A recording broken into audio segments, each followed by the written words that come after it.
Today's show is brought to you by 3C.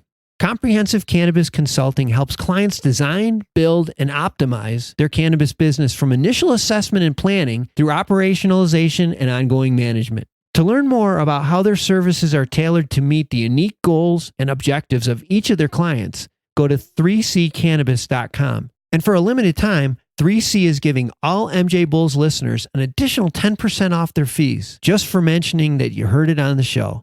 Go to 3ccannabis.com. So with us, we have 9 million viewers right now in our dispensaries. When you aggregate the traffic that goes into them every day, that's a guaranteed exposure rate for those channels. It's not like somebody has to select like you would in a traditional over the top. We're actually programming and pushing the content.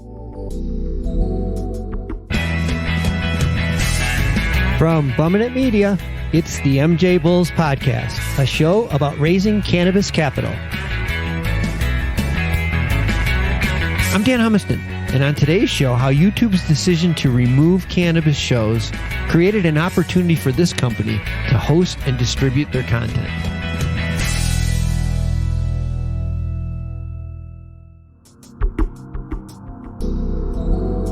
Today, we're continuing our Raising Cannabis Capital series with Danny Keith, CEO of Cannabis Club TV.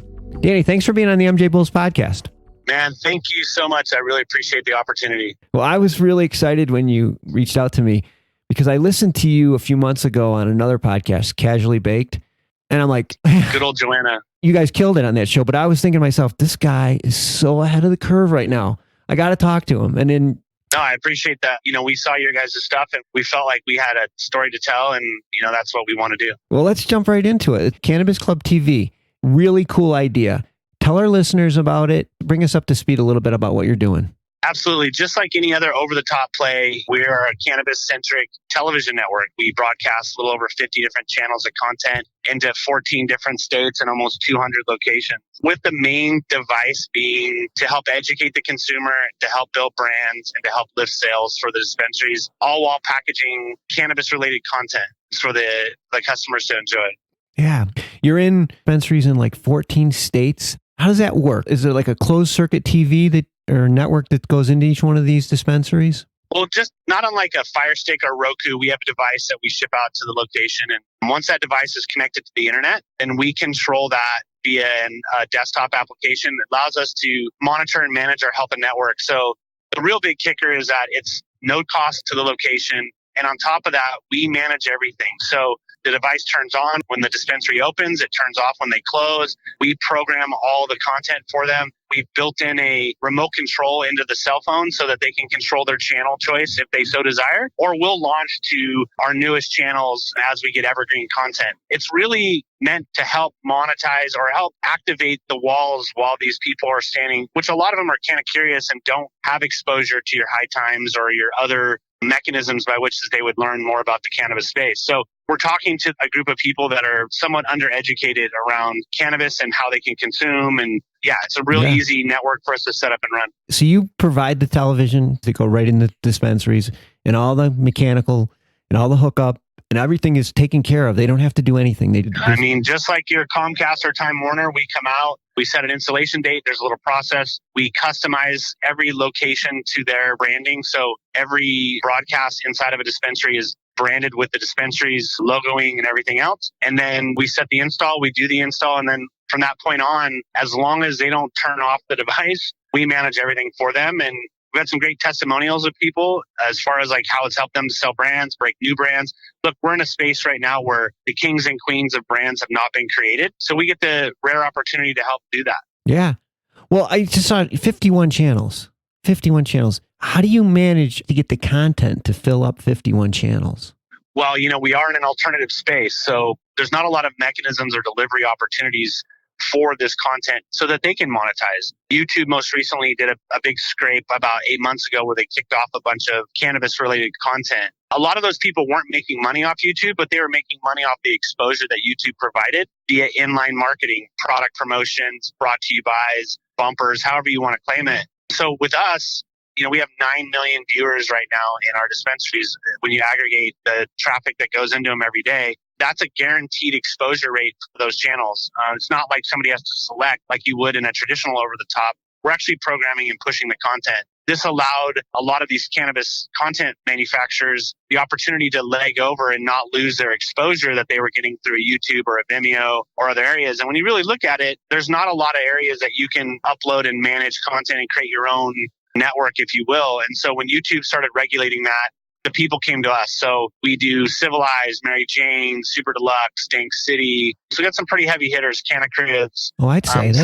those are big names. And the best part about it is that you're not producing the content. Other people are producing the content. You're really just a way for the content to get out to the public, which that's just brilliant. We're like a combination of a studio / Comcast. So like NBC Comcast, where we can curate and produce our own content if we want. But really what we do is provide channels for all those people. So Civilized has their own channel. Mary Jane, they have channels actually because they have multiple verticals. And we break it across 14 different categories: entertainment, education, cooking, how to grow, medicinal. Like we break it all out. And we allow those people to monetize their inline channels. Whatever they want to do once the content's given to us, we don't have a preference on. We monetize with interstitial ads in between their play. They do their money making, we do our money making, and everybody gets across the finish line. Yeah. And I think I read on your website that in addition to the dispensaries, you also have an opportunity for people to go, they can post this stuff right on your website. Absolutely. So our model has always been from the couch to the pocket. So we have a mobile app that we play content through, and we run that with completely ad free just so we can really generate the users. And on our website, we own our own CDN and CMS delivery. So it's like people can have their content hosted on our website for viewing at no cost. They monetize in line, we monetize around them. So we don't have to worry about dipping in each other's pockets too much. I see. And then the in-dispensary play is kind of the same thing. We are in discussions to move into the home, but it's a little more tricky. You're not guaranteed anybody to watch your content once they're in the home. So our goal is to really build a robust ecosphere in dispensary, mobile, and web, so that when we transfer into the home play, we can bring some of those viewers with us at that time. I want to take a minute to tell everyone about an exciting free opportunity that one of our former guests, Good Harvest Company, is offering retail operators and cannabis brand managers in the adult use market. Good Harvest Company is preparing to launch their platform, which uses customers' buying and shopping behaviors to help brands effectively reach their customers. And for a limited time, Good Harvest Company will offer participating companies free access to their data in return for their feedback. To learn more, go to goodharvest.co. And then on your website, you also have a marketplace. So if people wanted to put their products on your website. Yeah, a lot of brands don't build good websites, don't have the capability of getting credit card processing, and really lack a distribution model. And I took a page, out of my previous life, which was I was in action sports, and I had skateboards.com, and we did drop shipping for over 200 different brands because they just couldn't do it. And so I just took that same mentality to the cannabis space. And, we have about 400 products, about 30 different brands on there. And we ship products. We're shipping probably 10 to 20 products a day out. We want to be the expert in the space when people want to find great content. We're going to be launching a podcast page where we put all the different cannabis content podcasts on them, so that when people want to learn, we want to satisfy that canna curious person's desire to consume content. Well, there's certainly a lot of interest out there. I can vouch for that. Now, moving forward, over, say, the next 12 months, what are some of the things that you need to get done over the next 12 months to get where you need to be? So, we're growing pretty quick. We just completed a friends and family round. I'm a big fan of developing the product and getting to revenue before we go for a big raise. And so we're looking probably in the next 2 months, I'd say mid Q2, to go for our Series A, where we'll look to raise minimum $1 million up to $5 million. And we're looking for that to be led by 1 to 2 people. Okay. Friends and family have really helped us get to where we're at. And now we're generating solid 5, if not almost 6 figures worth of revenue on an annual basis. And now we need to expand the footprint. Most recently, distribution platform is in cannabis, but we've just expanded into hydro and head shops on either side of that. So we have a KPI that drives us. We've shown 6 months of steady growth over budget.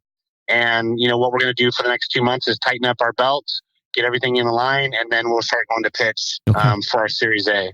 Well, I know a lot of investors will find this interesting because you're not a startup. When you say you have over 9 million monthly visitors, and right, you're in 14 states already. I mean, this is a full blown business. You're on the fast track right now, and to set up a dispensary, or if you want to roll into head shops, or there's an upfront investment every time you open up a new facility. There's absolutely. And we've gotten really good about trying to kind of keep our standardization of costs, but we get our money back within 2 to 3 months on a location. So as long as we're not going too elaborate, we're making the investment, we're getting it back, and our retention rate on advertisers is good. Our retention rate on dispensaries is good. And really it's really the Airbnb model, right? Do all the manual steps you need to do before you automate. Make sure you're delivering not a 5-star, not a 6-star, but an 11-star service, and you can't go wrong. Yeah. Well, we've been speaking with Danny Keith, CEO of Cannabis Club TV, and I'll have all of their information on the MJBulls website, including how you can reach out to Danny if you're interested in participating in their next capital raise. Danny, it was really great to finally meet you. I appreciate you taking the time out of your day to come and talk to us.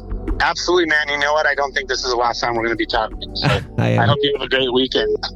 Yeah, I'm sure we'll be talking again. I look forward to that, meeting you in person too. So good luck. Thank you. Let me take a second to thank Trevitt Hill for sponsoring today's show. Cannabis investors expect big returns from the companies that they invest in. Unfortunately, not all cannabis investments succeed. Trevitt Hill's management team works with investors to help turn around, or in some cases purchase, their underperforming portfolio companies. To learn more, go to trevitthill.com. Thanks for listening to the MJBulls podcast. To learn more about today's guest or to become a guest, visit our website at MJBulls.com. Today's show was produced by Bumminit Media, with original music composed by Jamie Humiston.